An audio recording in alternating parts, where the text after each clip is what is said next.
Early bird discount offers Harish academy అందిస్తోంది అన్ని online కోర్సులపై భారీ డిస్కౌంట్ ఆఫర్స్. నూతనంగా సిలబస్ లో చేర్చిన ఇండియన్ సొసైటీ, సైన్స్ అండ్ టెక్నాలజీతో కూడిన APSC group 2 prelims come mains full course ₹699 మాత్రమే. గ్రామ సచివాలయం, వార్డ్ సచివాలయం కేటగిరీ 1 జేఎల్ ఫుల్ కోర్స్ ₹699 మాత్రమే. ఈ అన్ని కోర్సుల వ్యాలిడిటీ 6 నెలలు. ఈ ఆఫర్ నవంబర్ 28 నుండి డిసెంబర్ 5 వరకు మాత్రమే. ఖచ్చితంగా జాబ్ సాధించే విధంగా లెజెండరీ ఫ్యాకల్టీచే రూపొందించబడిన అప్డేటెడ్ ఆన్లైన్ క్లాసెస్. మరెందుకు ఆలస్యం? వెంటనే హరీష్ అకాడమీ యాప్ ను డౌన్లోడ్ చేసుకోండి, జాబ్ సాధించండి.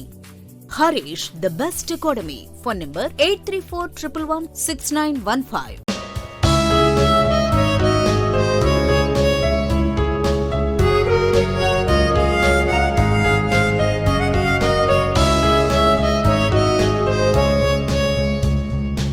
Harish the best academy. Hi friends, welcome to Harish academy. ఈరోజు వార్తలు నిలిచిన జాతీయ, అంతర్జాతీయ, రాష్ట్రీయ అంశాల గురించి, వార్తలు నిలిచిన వ్యక్తులు, అవార్డులు, పుస్తకాలు, మరి క్రీడా సంబంధిత సమాచారం, ఒక్కొక్క అంశాన్ని వివరంగా తెలుసుకుందాం. ఈరోజు మన ఫస్ట్ టాపిక్ వచ్చేసి ఇటీవల రెగ్యులర్గా రిపీటెడ్గా వార్తలు నిలుస్తున్న అంశాలు ఏవైతే ఉంటాయో వాటిని అబ్జర్వ్ చేయండి. వాటి నుండి క్వశ్చన్స్ లేకుండా రానున్న ఏ పోటీ పరీక్షకు సంబంధించైనా, ఏ స్థాయి పోటీ పరీక్షకు సంబంధించైనా క్వశ్చన్ పేపర్ అంటూ ఉండదు. అంటే ఆ టాపిక్స్ నుండి క్వశ్చన్స్ అనేవి ఖచ్చితం. అలాంటి టాపిక్స్ని ఎలా గుర్తించాలి?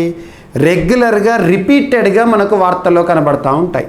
అలాంటి టాపిక్స్ని కనుక అబ్జర్వ్ చేస్తే జిఐ ట్యాగ్స్, ఇటీవల భౌగోళిక గుర్తింపు సూచి అనే అంశము, దానికి సంబంధించిన ప్రోడక్ట్స్ తరచూ వార్తల్లోకి వస్తున్నాయి. యునెస్కో సంబంధిత అంశాలు, యునెస్కో వారు ఇచ్చే పురస్కారాలు కానివ్వండి, యునెస్కో గుర్తింపులు కానివ్వండి, వరల్డ్ హెరిటేజ్ సైట్స్ కానివ్వండి, ఇంటాంజిబుల్ కల్చరల్ హెరిటేజ్ లిస్ట్ గురించి కానివ్వండి, క్రియేటివ్ సిటీస్ నెట్వర్క్ జాబితా కానివ్వండి, ఇటువంటి వాటిపైన క్వశ్చన్స్. దాంతోపాటు ఇటీవల కాలంలో వార్తలు ఇచ్చిన ఐఐటీలు, ఇండియన్ ఇన్స్టిట్యూట్ ఆఫ్ టెక్నాలజీలకు సంబంధించిన ఇన్నోవేషన్స్, దాంతోపాటు ఇటీవల కాలంలో వార్తలు ఇచ్చిన ఇండిసెస్ సూచీలు, ప్రముఖ అంతర్జాతీయ సంస్థలు విడుదల చేసే నివేదికలు, సో ఇటువంటివి, అండ్ ప్రపంచ దేశాలకు ర్యాంకింగ్స్. అలా ఇటీవల కాలంలో తరచూ వార్తలు నిలుస్తున్న విన్యాసాలు, వెరీ వెరీ వెరీ ఇంపార్టెంట్. విన్యాసాల నుంచి క్వశ్చన్ లేకుండా ఏ స్థాయి క్వశ్చన్ పేపర్ కూడా ఉండదు. మీకు ఇటువంటి కొన్ని టాపిక్స్ ఏ పోటీ పరీక్షల్లో అయినా అభ్యర్థులు తప్పనిసరిగా చదవాల్సిన టాపిక్స్ కొన్ని ఉంటాయి. అంటే వాటి నుండి క్వశ్చన్స్ లేకుండా క్వశ్చన్ పేపర్ ఉండదు.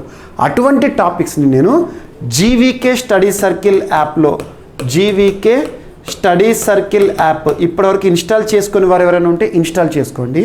అందులో CA 360 కోర్స్లో exclusive scientific approach of current అఫైర్స్ని డీల్ చేస్తూ స్పెషల్ వీడియోస్ అని చెప్పేసి ఒక ఫోల్డర్ని జోడించాను. అందులో ఎగ్జాంపుల్ ఇక్కడ విన్యాసాలు అనేది ఉంది. ఇలా విన్యాసాలు ఈ సంవత్సరంలో వార్తలు నిలిచిన దాదాపు 50 నుండి 60 విన్యాసాలు మీకు ఈజీగా అర్థమయ్యే విధంగా ఒక ట్యాబ్లర్ ఫామ్లో చెప్పడం జరిగింది.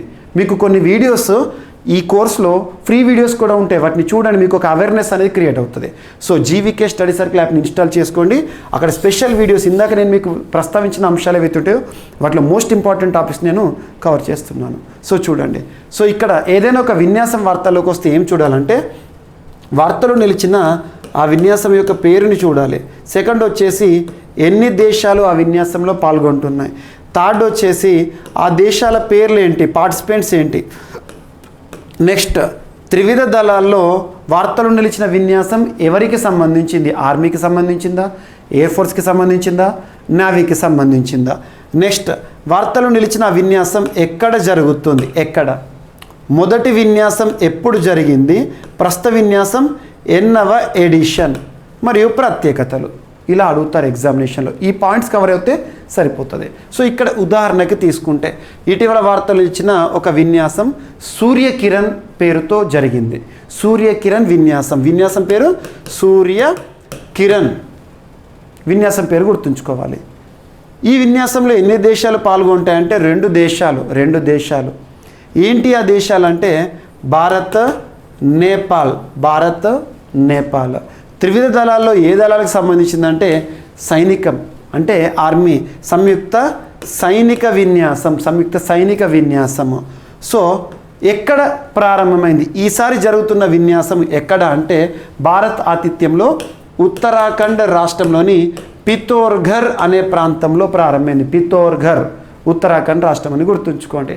పార్టిసిపెంట్స్ ఏవైతే ఉంటాయో ఒక సంవత్సరం ఒక దేశం ఆతిథ్యం ఇస్తే మరొక సంవత్సరం ఇంకొక దేశం ఆతిథ్యం ఇస్తుంది. అంటే లాస్ట్ టైం నేపాల్ ఆతిథ్యంలో జరిగిందన్నట్టు గుర్తుంచుకోండి.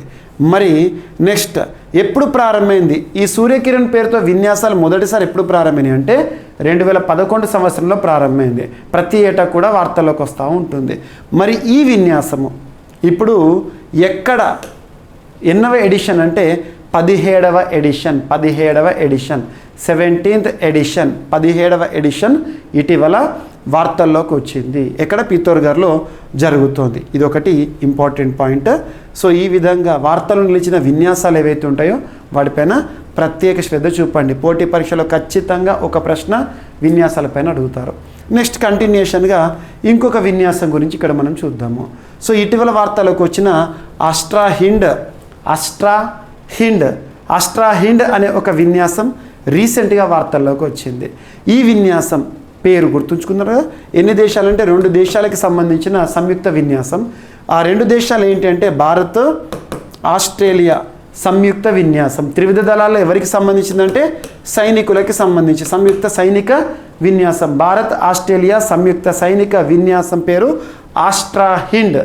23 అంటే 2023లో జరుగుతుంది. మొదటిసారి ఎప్పుడు ప్రారంభమైంది అస్ట్రాహిండ్ విన్యాసం అంటే 2022లో ప్రారంభమైంది. 2022 నవంబర్ డిసెంబర్ అప్పుడు వార్తల్లోకి వచ్చింది. మరి అప్పుడు ఆతిథ్యం ఇచ్చిన దేశం మన భారతదేశం రాజస్థాన్. మరి లాస్ట్ టైం భారతదేశం ఆతిథ్యం ఇచ్చింది మొదటి ఎడిషన్ అంటే ఈ సంవత్సరం 2వ ఎడిషన్ కదా. మరి 2వ ఎడిషన్కి ఎవరు ఆతిథ్యం ఇస్తున్నారంటే ఆస్ట్రేలియాలోని పెర్త్ వేదికగా మిలిటరీ బేస్ వేదికగా ఈ విన్యాసం అనేది వార్తల్లోకి వచ్చింది. గుర్తుంచుకోండి.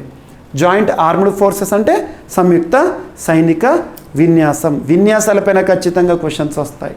Examination point of view this is very important.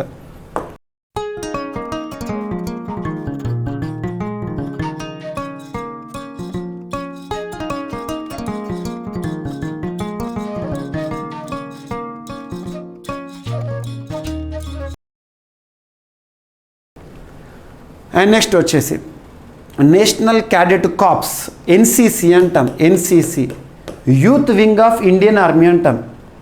Indian ఆర్మీకి చిన్నతనంలో సైనికులు అన్నట్టు వీళ్ళు. సో వీరికి సంబంధించిన 75th యానివర్సరీ ఇటీవల వార్తల్లోకి వచ్చింది. ఎన్సిసి వార్తల్లోకి వచ్చింది కాబట్టి ఎగ్జామినేషన్లో జీకే పాయింట్ ఆఫ్ వ్యూ ఒక క్వశ్చన్ అడగవచ్చు. National cadet corps youth wing of Indian army ఇటీవల ఎన్ని సంవత్సరాల సెలబ్రేషన్స్ అంటే 75th సెలబ్రేషన్ యానివర్సరీ నిన్నటి రోజున వార్తల్లోకి వచ్చింది. 27th నవంబర్ రోజున సెలబ్రేట్ చేయడం జరిగింది. మరి ఎన్సిసి యొక్క మోటో నినాదం ఏంటంటే యూనిటీ అండ్ డిసిప్లిన్. డిసిప్లిన్కి పెట్టిన పేరు ఎన్సిసి. ఎన్ఎస్ఎస్ వీటి గురించి ఎగ్జామినేషన్ అడుగుతారు. సో భారతదేశం 2024 సంవత్సరానికి గాను ఒక సంస్థకి అధ్యక్ష బాధ్యతలను స్వీకరించబోతోంది. భారత్ ఆధ్వర్యంలో పనిచేస్తున్న అంతర్జాతీయ సంస్థలు ఏవైతే ఉంటాయో అవి చాలా ఇంపార్టెంట్. ఉదాహరణకి 2023 అనగానే G20కి భారత్ అధ్యక్ష బాధ్యతల్లో ఉంది. SCOకి భారత్ అధ్యక్షత బాధ్యతల్లో ఉంది. షాంఘై కోఆపరేషన్ ఆర్గనైజేషన్ మరియు దాంతోపాటు ఏషియా పసిఫిక్ పోస్టల్ యూనియన్కి భారత్ అధ్యక్ష బాధ్యతలు, దాంతోపాటు వసెనార్ అరేంజ్మెంట్కి భారత్ అధ్యక్ష బాధ్యతలు. ఇలా వీటిపైన ఖచ్చితంగా క్వశ్చన్స్ వస్తాయి. ఇక 2024 సంవత్సరంలో భారత్ యునైటెడ్ నేషన్స్ స్టాటిస్టికల్ కమిషన్లో బాధ్యతలు స్వీకరించనుండి. జనవరి 1 నుండి 2024 నుండి యుఎన్ఎస్సి యునైటెడ్ నేషన్స్ స్టాటిస్టికల్ గణాంక విభాగంలో భారత్ సభ్యదేశం అయింది. అప్పటి నుండి అమల్లోకి వస్తుంది. అదే 2024 సంవత్సరంలో ఇంటర్నేషనల్ షుగర్ ఆర్గనైజేషన్, దీని యొక్క హెడ్ క్వార్టర్ ఎక్కడ అంటే లండన్ బేస్డ్ ఆర్గనైజేషన్, లండన్ కేంద్రంగా పనిచేస్తుంది. అంతర్జాతీయ షుగర్ సంస్థ, ఈ సంస్థకి సంబంధించిన ఒక సమావేశం రీసెంట్గా లండన్లో ముగిసింది, 63వ సమావేశం. అందులో వార్తల్లోకి వచ్చిన నిర్ణయం ఏంటంటే Bharat India to chair international sugar organisation from 2024 అని చెప్పేసి వార్తల్లోకి వచ్చింది. గుర్తుంచుకోండి. సో ఇలా వార్తల్లోకి వచ్చిన సంస్థలు ఏవేటి ఉంటే వాటిపైన క్వశ్చన్స్ అనేవి ఖచ్చితంగా అడుగుతారు. అండ్ కంబాలా కొన్ని క్రీడలు ఉంటాయి. ఉదాహరణకు కలరియా పట్టు మార్షల్ ఆర్ట్స్ అనగానే మనకు కేరళ గుర్తుకొస్తుంది. మల్లకంబ అనగానే మనకి పోల్ రిలేటెడ్ ఆర్టిస్టిక్ ఫాము, అది మధ్యప్రదేశ్ ఆ ప్రాంతాల్లో కనబడుతూ ఉంటుంది. అండ్ పంజాబ్కి సంబంధించి తనఖా ఇటువంటివి. అండ్ నెక్స్ట్ వచ్చేసేసి కర్ణాటక రాష్ట్రం విషయానికి వచ్చారనుకోండి, కంబాలా అనేది. సో ఏదైతే ఉంటుందో ఇది ఒక రేసింగ్ లాంటిది. సో దున్నపోతులు ఏవైతే ఉంటే వాటిని పట్టుకొని రన్నింగ్ చేయడం అనేది. సో ఇలా మనకి జల్లికట్టు అనేది తమిళనాడు, ఇటువంటివి అడుగుతారు ఎగ్జామ్లో. సో ఇటీవల మొదటిసారి కంబాలా ఈవెంట్ని కర్ణాటక రాష్ట్రంలోని బెంగళూరులో రీసెంట్గా నిర్వహించడం జరుగుతుంది. కంబాలా ఈవెంట్ ఏమి ఈవెంట్, ఎందుకు, ప్రత్యేకతలు అడిగారు. కంబాలా అనే పదం విన్నారు అంటే ఖచ్చితంగా గుర్తుకు రావాల్సింది ఏంటి, కర్ణాటక రాష్ట్రం very very important. And Bengal global business summit ఒక సదస్సు ఇటీవల వార్తల్లోకి వచ్చింది.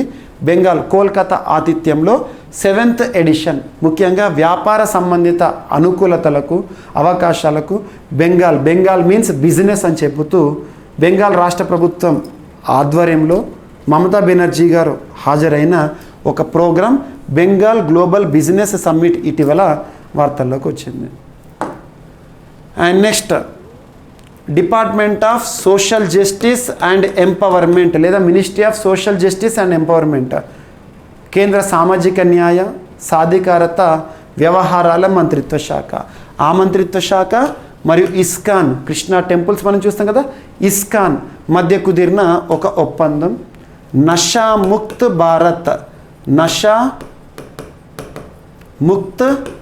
భారత్ అంటే డ్రగ్ ఫ్రీ ఇండియా, యువత మాదక ద్రవ్యాల బారిన పడకుండా అంటే డ్రగ్స్కి అడిక్ట్ అవ్వకుండా భారత ప్రభుత్వం నిర్వహిస్తున్న ఒక అవగాహన కార్యక్రమం నషా ముక్త్ భారత్. ఈ ప్రోగ్రాం అమలుకి సంబంధించి department of social justice and ఎంపవర్మెంట్తో ఇస్కాన్ సంస్థ ఒప్పందం కుదుర్చుకుంది. గతంలో బ్రహ్మకుమారీస్ ఇటువంటివి చూడండి, ఎగ్జామినేషన్ అడుగుతారు. అండ్ నెక్స్ట్ ఉత్తరప్రదేశ్ రాష్ట్ర ప్రభుత్వం, ప్రస్తుతం ఉత్తరప్రదేశ్లో బీజేపీ అధికారంలో ఉంది. యోగి ఆదిత్యనాథ్ గారు ముఖ్యమంత్రిగా విధులు నిర్వర్తిస్తున్నారు. ఇక మీదట ప్రతి ఏటా కూడా నవంబర్ 25ని నో నాన్ వెజ్ డేగా అఫీషియల్గా గుర్తించారు. అంటే నాన్ వెజ్ స్వీకరించకూడని దినోత్సవంగా. ఎందుకు అంటే on the occasion of birth anniversary of the famous సాధు టిఎల్ వాస్వాని గారి బర్త్ యానివర్సరీ సందర్భంగా నో నాన్ వెజ్ డే అని చెప్పేసి గుర్తించడం జరిగింది. ఏ రాష్ట్రం అంటే ఉత్తరప్రదేశ్ రాష్ట్రం. అండ్ ఇటీవల ఏషియన్ డెవలప్మెంట్ బ్యాంక్, ఆసియా అభివృద్ధి బ్యాంక్ మాండలియాంగ్ ఫిలిప్పీన్స్ కేంద్రంగా పనిచేస్తోంది, మనీలా కేంద్రంగా పనిచేస్తుంది. ఏడిబి $500 మిలియన్ ఇటీవల మహారాష్ట్రలో మెడికల్ ఎడ్యుకేషన్ విద్యను అందించడంలో కీలక పాత్ర కోసం ఖర్చు చేయబోతోంది, రుణ సాయం అందించబోతోంది. ఏడిబి రుణాలు ఏ రాష్ట్రము, ఎందుకోసము, ఎంత మొత్తం గుర్తుంచుకోండి. అండ్ ఖేలో ఇండియా స్పోర్ట్స్కి సంబంధించి Khelo India youth games, Khelo India university games, Khelo India games అని ఇప్పటివరకు చూస్తాం కదా. మొట్టమొదటిసారి ఖేలో ఇండియా పారా గేమ్స్ అంటే ఏంటంటే దివ్యాంగులు ప్లే చేసే గేమ్స్ ఏవైతే ఉంటాయో వాటికి సంబంధించి మొట్టమొదటి ఎడిషన్ని ఈ సంవత్సరం డిసెంబర్ 10th నుండి డిసెంబర్ 17th వరకు న్యూఢిల్లీ వేదికగా నిర్వహించబోతున్నట్టు కేంద్ర క్రీడా వ్యవహారాల యువజన వ్యవహారాల మంత్రిత్వ శాఖకి మంత్రిగా విధులు నిర్వర్తిస్తున్న అనురాగ్ ఠాకూర్ గారు అఫీషియల్గా అనౌన్స్ చేశారు. మొట్టమొదటి Khelo India para games. And క్రీడలకు సంబంధించిన ఒక వ్యక్తి వార్తలోకి వచ్చారు. రిటైర్మెంట్ ప్రకటిస్తూ అంతర్జాతీయ క్రికెట్కి వీడ్కోలు ప్రకటిస్తూ వార్తలోకి వచ్చారు. తన పేరేంటంటే మెగ్ లానింగ్. తన యొక్క ప్రత్యేకత ఏంటంటే మనందరికీ తెలుసు, 2023 క్రికెట్ పరంగా చూస్తే this is year of Australia అని చెప్పొచ్చు. 2023 సంవత్సరంలో ఆస్ట్రేలియా 3 క్రికెట్ ప్రపంచ కప్లు గెలుపొందింది. ఒకటి పురుషుల వన్డే ప్రపంచ కప్ ఇటీవల నవంబర్ 19న గెలిచింది. సెకండ్ వచ్చేసి వరల్డ్ టెస్ట్ ఛాంపియన్షిప్ ఐసీసీ ఈవెంట్ని భారత్ పైన గెలుపొందింది. థర్డ్ వచ్చేసేసి మహిళల క్రికెట్ ప్రపంచ cup, so world cup ICC women's world కప్ని కూడా ఆస్ట్రేలియా కైవసం చేసుకుంది. సౌత్ ఆఫ్రికాలో జరిగింది, సౌత్ ఆఫ్రికా పైన గెలుపొందింది. అప్పుడు ఆ కెప్టెన్ ఎవరైతే ఉన్నారో, ఎవరి ఆధ్వర్యంలో ప్రపంచ కప్ గెలిచిందంటే మెగ్ లానింగ్. గుర్తుంచుకోండి, 2023లో ఆస్ట్రేలియా 3 ప్రపంచ కప్లు క్రికెట్ ప్రపంచ కప్లు గెలిచింది. అవి ఏంటో చూడండి. అందులో కీలక పాత్ర పోషించిన Meg Lanning women's cricketer, captain of Australian team retirement ప్రకటిస్తూ వార్తల్లోకి వచ్చింది. అండ్ నెక్స్ట్ వచ్చేసి ఇటీవల ఒక పర్సన్ రిపబ్లిక్ ఆఫ్ మొజాంబిక్కి నూతన హై కమిషనర్గా వార్తలు నిలిచారు. భారతదేశం నుండి నూతన హై కమిషనర్గా రిపబ్లిక్ ఆఫ్ మొజాంబిక్కి నియమితులవుతూ వార్తల్లోకి వచ్చిన వ్యక్తి పేరేంటి అంటారు? రాబర్ట్ షెట్కింగ్టాంగ్. రాబర్ట్ షెట్కింగ్టాంగ్ ఏ దేశము గుర్తుంచుకోండి. ఇక్కడ మనం 2 పదాలు చూడాల్సి ఉంటుంది. ఒకటి హై కమిషనర్ అనే పదం, ఒకటి అంబాసిడర్ అనే పదం. హై కమిషనర్ అనే పదాన్ని కామన్వెల్త్ కంట్రీస్లో వాడతాం. దౌత్యవేత్తలు రాయబారులు అంటే కదా, అలా హై కమిషనర్ని కామన్వెల్త్ కంట్రీస్లో వాడతాం. కామన్వెల్త్ అంటే ఏంటి? ఒకప్పుడు బ్రిటిష్ వారు పరిపాలించిన ప్రాంతాలు కామన్వెల్త్ కూటమిగా ఏర్పడ్డాయి. భారతదేశం కూడా 1949లో కామన్వెల్త్ కూటమిలో చేరింది. ఇక మిగతా అదర్ దాన్ కామన్వెల్త్ కంట్రీస్లో అంబాసిడర్ అనే పదాన్ని వాడుతాం. వీళ్ళందరూ డిప్లొమసీలో భాగంగా కీలక పాత్ర పోషిస్తారు. మరి వీళ్ళను నియమించే అధికారం ఎవరికి ఉంటుందంటే భారతదేశ అత్యున్నత అధికారంలో ఉన్న రాష్ట్రపతి గారు నియమిస్తారు. వివిధ దేశాలు 2 దేశాలు సత్సంబంధాలు కొనసాగడంలో వీళ్ళ పాత్ర కీలకం, రాయబారులు కీలకం. అలా ఇండియా మొజాంబిక్ సత్సంబంధాలు కొనసాగడంలో ఇతను కీలక పాత్ర పోషిస్తారు. భారతదేశం నుండి మొజాంబిక్కి హై కమిషనర్ గుర్తుంచుకోండి. అండ్ నెక్స్ట్, ఇటీవల డాక్టర్ అనీష్ షా ప్రస్తుతం managing director and CEO of Mahindra and Mahindra ఎవరైతే ఉన్నారో ఇతను federation of Indian chamber of commerce and ఇండస్ట్రీకి నూతన అధ్యక్షుడిగా ఈ 2023-2024 ఇయర్కి గాను బాధ్యతలను నిర్వర్తిస్తారు. ఫిక్కీ నూతన ప్రెసిడెంట్గా ఎవరు అంటే అనీష్ షా, పరిశ్రమల సమాఖ్యకి సంబంధించి. సో ఇవి ఫ్రెండ్స్ ఈరోజు వార్తలు ఇచ్చిన అంశాలు ఒకసారి ర్యాపిడ్గా చూస్తే, సూర్యకిరణ్ 17th ఎడిషన్ వార్తల్లోకి వచ్చింది. ఉత్తరాఖండ్ రాష్ట్రంలోని పిత్తోర్గఢ్లో ప్రారంభమైంది ఇండియా నేపాల్ సంయుక్త సైనిక విన్యాసం. ఆస్ట్రాహిండ్ భారత్ ఆస్ట్రేలియా సంయుక్త సైనిక విన్యాసం పెర్త్లో ప్రారంభం. And national cadet corps NCC 75th anniversary ఇటీవల వార్తల్లోకి వచ్చింది 27th నవంబర్ సంబంధించి. ఇంటర్నేషనల్ షుగర్ ఆర్గనైజేషన్కి భారత్ అధ్యక్ష బాధ్యతలు 2024 అనే అంశం. కంబాలా ఈవెంట్ అనగానే కర్ణాటక రాష్ట్రం గుర్తుకు రావాలి. And global Bengal business summit ఇటీవల కోల్కతా వేదికగా జరిగింది. And department of social justice and empowerment మరియు ఇస్కాన్ సంయుక్తంగా భారతదేశంలో నషాముక్త్ భారత్ క్యాంపెయిన్ని నిర్వహిస్తాయి. అండ్ నెక్స్ట్, యోగి ఆదిత్యనాథ్ ప్రభుత్వం ఉత్తరప్రదేశ్ రాష్ట్రంలో ప్రతి సంవత్సరం నవంబర్ 25ని నో నాన్ వెజ్ డేగా గుర్తించడం జరిగింది. ఎవరి జ్ఞాపకార్థం అంటారు? ఏషియన్ డెవలప్మెంట్ బ్యాంక్ మహారాష్ట్రలో మెడికల్ ఎడ్యుకేషన్కి ప్రత్యేక రుణ సాయం అభివృద్ధి కోసం $500 మిలియన్. ఖేలో ఇండియా పారా గేమ్స్ ఇటీవల వార్తల్లోకి వచ్చినాయి. మొట్టమొదటిసారి జరగబోతున్నాయి ఈ డిసెంబర్ మంత్లో. మినిస్ట్రీ ఆఫ్ స్పోర్ట్స్ కేంద్ర మంత్రిగా ఎవరు? అనురాగ్ ఠాకూర్ గారు ప్రకటించారు. మెగ్ లానింగ్ గారు తను ఆస్ట్రేలియా మహిళల క్రికెట్ జట్టు కెప్టెన్, క్రికెట్ రిటైర్మెంట్ ప్రకటిస్తూ వార్తల్లోకి వచ్చారు. అండ్ నెక్స్ట్, రాబర్ట్ షెట్కింగ్టాంగ్ ఇటీవల రిపబ్లిక్ ఆఫ్ మొజాంబిక్కి నూతన హై కమిషనర్గా నియమితులవుతూ వార్తల్లోకి వచ్చారు. డాక్టర్ అనీష్ షా ఫిక్కీకి నూతన ప్రెసిడెంట్గా వార్తల్లోకి వచ్చారు. సో ఇవి ఫ్రెండ్స్ ఈరోజు వార్తలు నిలిచిన అంశాలు. మిస్లేనియస్ అంశాలను మిగిలిపోతే రేపటి క్లాస్లో జోడించి మరొకసారి నేర్చుకుందాం. రేపు కలుద్దాం. Thank you.